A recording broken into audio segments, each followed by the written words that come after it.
The garage door creaked open, and my heart stopped. I was alone, or so I thought, surrounded by the scent of motor oil and the faint hum of a flickering fluorescent light. Then Uncle Ray's silhouette filled the doorway, his eyes narrowing as they landed on the phone in my hand, its screen glowing with a truth I wasn't ready to share. My name is Vincent Navarro, 19, a sophomore at DePaul University, and that night in my family's Chicago suburb home would unravel everything I thought I knew about love, family, and myself. I'd snuck into the garage to text Ethan, the guy I'd been secretly seeing for 3 months. Ethan was everything I wasn't: bold, unapologetic, with a smile that could light up the darkest corners of my heart. But in a family like mine, where tradition was a chokehold and normal was a religion, Ethan was a secret I guarded like a fragile treasure. The garage was my sanctuary, a place to escape the weight of my parents' expectations and my uncle's endless lectures about being a man. That night, I was lost in Ethan's words, texts about our last date, the way he'd kissed me under the stars on a rooftop garden downtown. I didn't hear the door until it was too late. Uncle Ray, my mom's older brother, stood there, his weathered face a mask of suspicion. "Who are you texting, kid?" he asked, his voice low, almost accusing. I fumbled, shoving the phone into my pocket. "No one, just a friend." My voice cracked, betraying me.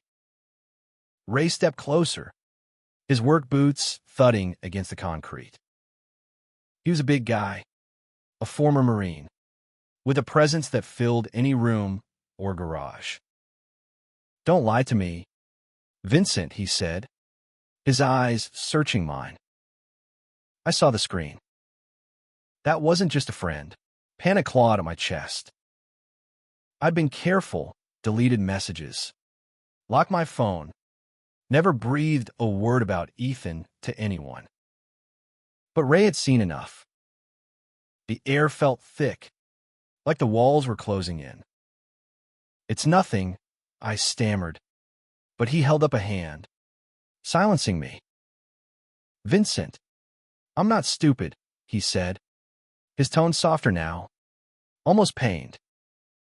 "You think I don't know what it looks like when someone's hiding who they are?" His words hit like a punch. Was he angry? Disgusted?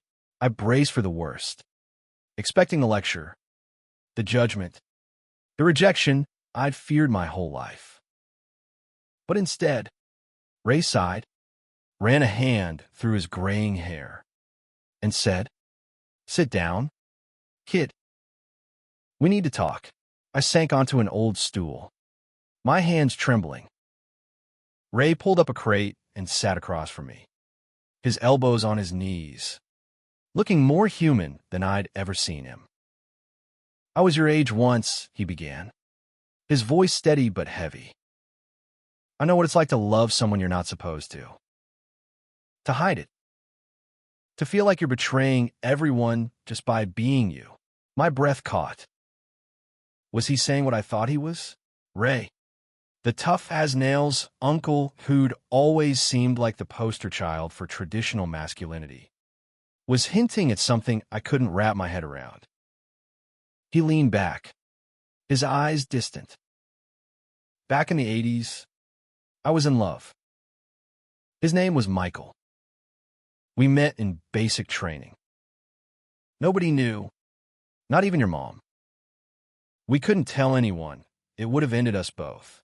I stared, my world tilting.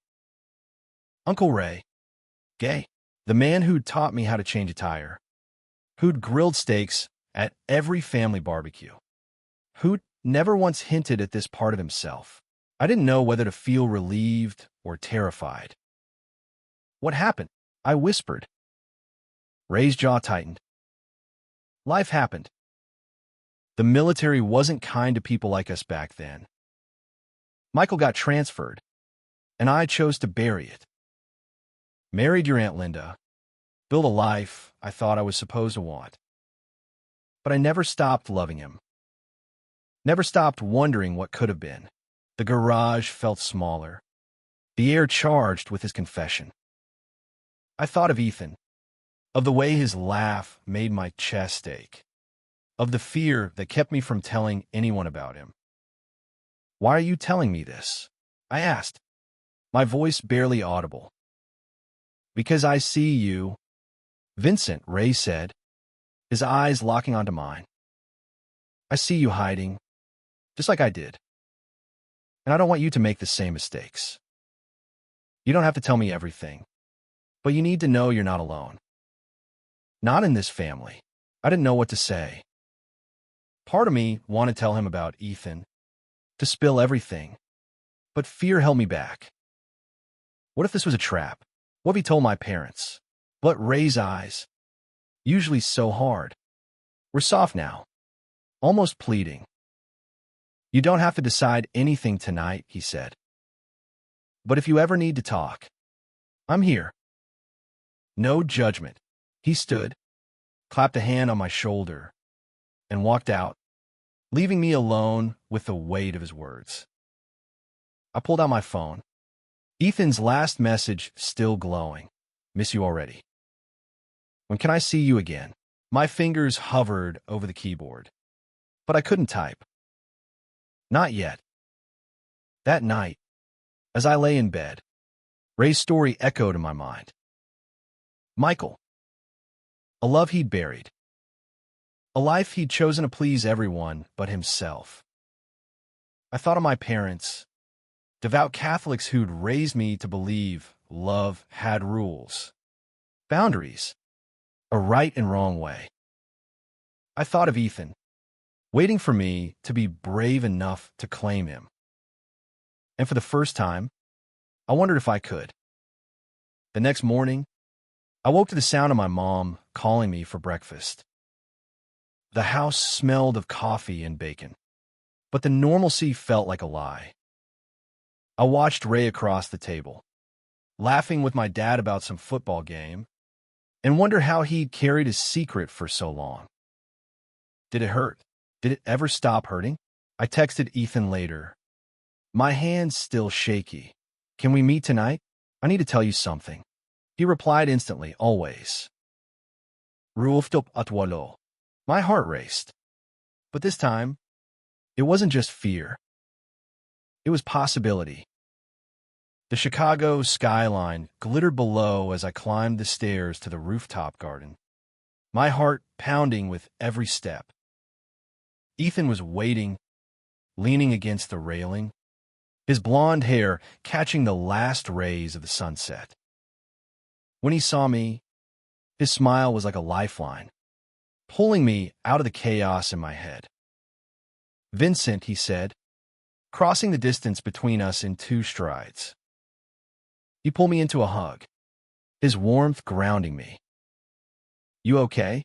You sounded different in your texts." I wanted to tell him everything about Ray, about the garage, about the fear that had kept me silent for so long. But standing there, with his arms around me, I couldn't find the words. Instead, I leaned into him, letting the city's hum fill the silence. The rooftop was our place, a hidden oasis above the noise, where we could be us without the world's judgment. "I'm scared," I finally admitted, my voice muffled against his shoulder. "My uncle, he knows about us. He saw my phone last night." Ethan tensed, pulling back to look at me, his hazel eyes searching mine. "What did he say?" I recounted Ray's confession, every word still raw in my mind. Ethan listened, his expression shifting from worry to something softer, almost hopeful. "He sounds like he gets it. Vince," he said when I finished. "Maybe he's on your side." "Maybe," I said, but doubt gnawed at me. Ray's story was a warning as much as it was a comfort. He'd chosen safety over love, and I wasn't sure I was strong enough to choose differently. Ethan took my hand, his fingers weaving through mine. "You don't have to figure it all out tonight," he said, echoing Ray's words. "But I'm here. Okay, I'm not going anywhere." His promise felt like a tether, but also terrified me. Ethan was out, proud, unafraid. He'd grown up in a liberal family in Evanston, where being gay was just another part of who he was. I envied that freedom, but I also resented it. My family wasn't like his. My parents' faith, their expectations, their love, it all came with conditions I wasn't sure I could break. We sat on a bench, the city sprawling below us, and talked until the stars came out. Ethan told me about his dreams, opening an art gallery, traveling the world, building a life where we could be together openly. I wanted that life, but it felt like a fantasy, something just out of reach. "What if I can't do it?" I asked, my voice breaking. "What if I'm not brave enough?" Ethan cupped my face, his thumbs brushing my cheeks. "You're braver than you think. Vincent, you're here, aren't you? With me. Right now." He kissed me, soft and sure. And for a moment, the world didn't exist. It was just us, the fairy lights, and the promise of something more. But reality crashed back the next day. My mom noticed my distraction at breakfast, her eyes narrowing as she set a plate of pancakes in front of me. "What's going on with you, Mijo?" she asked, her voice laced with concern. "You've been so quiet lately. Noting, elite." My stomach twisting. She didn't push, but her gaze lingered, and I knew she wasn't convinced. My dad, oblivious as always, rambled about his hardware store, but Ray's eyes met mine across the table. He didn't say anything, but the weight of our conversation hung between us. Later, at school, I couldn't focus. My sociology professor droned on about social constructs, but all I could think about was Ethan's kiss, Ray's story, and the suffocating fear of what came next. I texted Ethan during a break. "Can we meet again tonight? Same place." His reply was instant. "Always." That night, the rooftop felt different, heavier. Ethan sensed it too. "You're still freaking out," he said, sitting cross-legged on a blanket we'd spread out. "Talk to me, Vince." I told him about my parents, about the church we went to every Sunday, about the way my mom's face lit up when she talked about me settling down with a nice girl someday. "They'll hate me," I said, my voice barely above a whisper. "If I tell them, it'll break them." Ethan's jaw tightened, but his voice was gentle. "You're not breaking them by being you. If they love you, they'll figure it out. And if they don't," he paused, his eyes fierce. "You've got me. You'll always have me." I wanted to believe him, but the thought of losing my family, of seeing disappointment in my mom's eyes, of hearing my dad's silence, felt like a knife in my chest. Ethan pulled me close, and we lay back on the blanket, staring at the stars. "We'll figure it out together," he whispered. But the next morning, everything changed. I woke to a text from Ray. "Meet me in the garage tonight. 9 p.m. We need to finish our talk." My heart sank. What did he want now? Was he going to push me to come out? Or worse, tell my parents himself? The garage smelled the same. Oil, dust, and secrets, but tonight, it felt like a courtroom. Ray was already there, sitting on the same crate, his hands clasped tightly. I closed the door behind me, my pulse racing. "What's this about?" I asked, trying to keep my voice steady. Ray looked up, His face etched with something I couldn't read. Regret. Maybe. Or resolve. I've been thinking about our talk, he said. About what I told you. I owe you more than half a story. Vincent, I sat, wary but curious.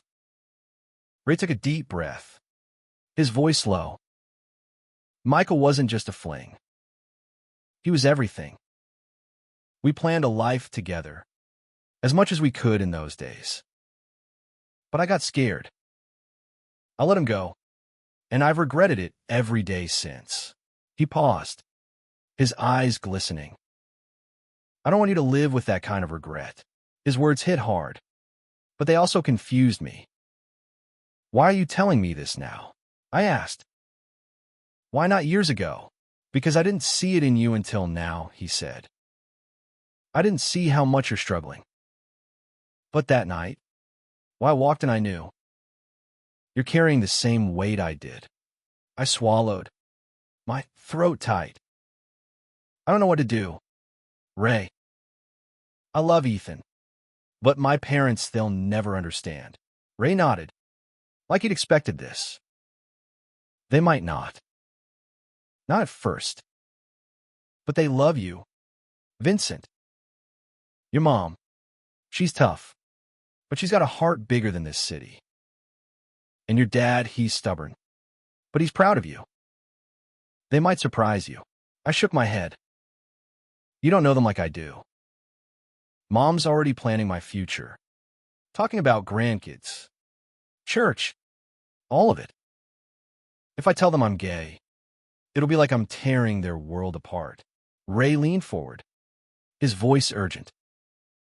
You're not tearing anything apart. You're being honest. And if they can't handle it, that's on them, not you. But you've got to give them a chance. His words stirred something in me. Hope. Maybe. Or defiance. But fear still clung tight. What if they kick me out? What if they hate me? Then you'll have me, Ray said firmly. And I'm guessing you've got that boy you're texting. Ethan, right? I froze. How did you? I'm not blind. Kid, he said with a small smile. I saw the way your face lit up when you were texting him. That's how I looked when I was with Michael. I didn't know what to say. Part of me wanted to trust him, to believe he'd have my back. But the risk felt too big. I need time, I said finally. I'm not ready. Ray nodded. Take all the time you need. But don't wait forever. Life's too short for that. The next few days were a blur. I avoided Ethan, my text to him short and vague. I could feel him pulling away, hurt by my silence. But I didn't know how to explain the storm in my head. At home, I watched my parents like a detective, searching for signs they might accept me. My mom's laughter, my dad's quiet pride, it all felt like a fragile illusion I was about to shatter. On Friday, Ethan cornered me after class. What's going on? Vince, he demanded, his voice sharp. You're shutting me out. Did I do something? No, I said quickly. It's not you. It's everything else. I told him about Ray's second talk, about the pressure building inside me. Ethan's face softened, but his eyes were fierce. You can't keep doing this to yourself, he said. You're tearing yourself apart, trying to be what they want. What do you want? I looked at him, his face so open, so sure, and the answer was clear. You, I said, my voice breaking. I want you. He kissed me right there, in the empty hallway. And for a moment, I didn't care who saw. But the moment passed, and fear crept back. I need to tell them, I said. But I don't know how. Ethan squeezed my hand. You don't have to do it alone. I'll be there. Whatever you need. That night, I lay awake. Ray's words and Ethan's kiss battling in my mind. I knew what I had to do. but the thought of it made my stomach churn. I needed a plan, a way to tell my parents without losing everything. And I needed Ray's help. I found Ray in the backyard the next evening, tinkering with his old motorcycle. The sun was setting, casting a warm glow over the suburban street. "Can we talk?" I asked, my voice barely steady. He wiped his hands on a rag and nodded, leading me to the garage. It was becoming our confessional, a place where truths came to light. "I want to tell them," I said, the words spilling out before I could stop them. "But I need your help. I don't know how to do this." Ray's face softened. "You're sure?" he asked. I nodded, my heart pounding. "Okay," he said. "We'll do it together. But you need to be ready for anything." We spent the next hour planning. Ray suggested we talk to my mom first. She was the heart of the family, the one who'd set the tone. My dad would follow her lead, or so Ray hoped. We decided on Sunday, after church, when they'd be relaxed, open. But as the day approached, my nerves frayed. Ethan texted me constantly, his words a mix of encouragement and worry. "You've got this, Vince. I'm proud of you." Sunday morning, I sat through Mass, the priest's words about love and acceptance ringing hollow. My mom squeezed my hand during the service, her smile warm, oblivious. I felt like a traitor, hiding who I was from the woman who'd raised me. After lunch, Ray gave me a nod, and my stomach dropped. It was time. We gathered in the living room, my parents on the couch, Ray in an armchair, me standing like a defendant on trial. "Mom, Dad," I started, my voice shaking. "I need to tell you something." My mom's brow furrowed, her hands clasped tightly. My dad leaned forward, his face unreadable. I took a breath, Ray's steady gaze anchoring me. "I'm gay," I said, the words tumbling out. "I've been seeing someone. His name is Ethan. I love him." Silence. It was louder than anything I'd ever heard. My mom's eyes filled with tears, and my dad's face hardened. "Vincent," my mom whispered, her voice breaking. "Why didn't you tell us sooner?" I braced for anger, but her question caught me off guard. I was scared, I admitted. "I didn't want to disappoint you." My dad stood, pacing the room. "Disappoint us?" he said, his voice sharp. "You think this is about disappointment? Vincent, you're our son. But this isn't what we raised you for." His words cut deep, but Ray stepped in. "Carlos," he said, addressing my dad. "Let him explain. He's still your boy." My mom wiped her eyes. "Who is this Ethan?" she asked, her voice soft but strained.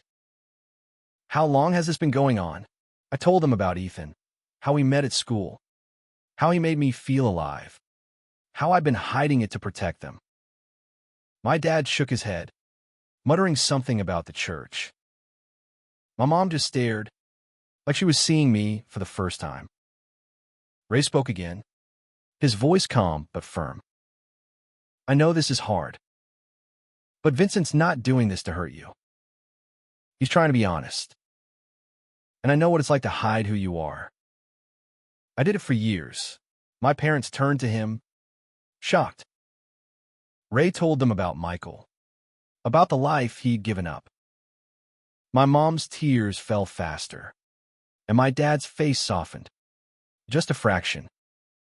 "You never told us," my mom said, her voice barely audible. "I couldn't," Ray said. "But Vincent's braver than I was. He's telling you now because he loves you." The room fell silent again. My dad sat back down, his hands covering his face. My mom reached for my hand, her grip tight. "I don't understand this," she said. "But I don't want to lose you." Mijo, it wasn't acceptance. Not yet. But it was a start. I felt a weight lift.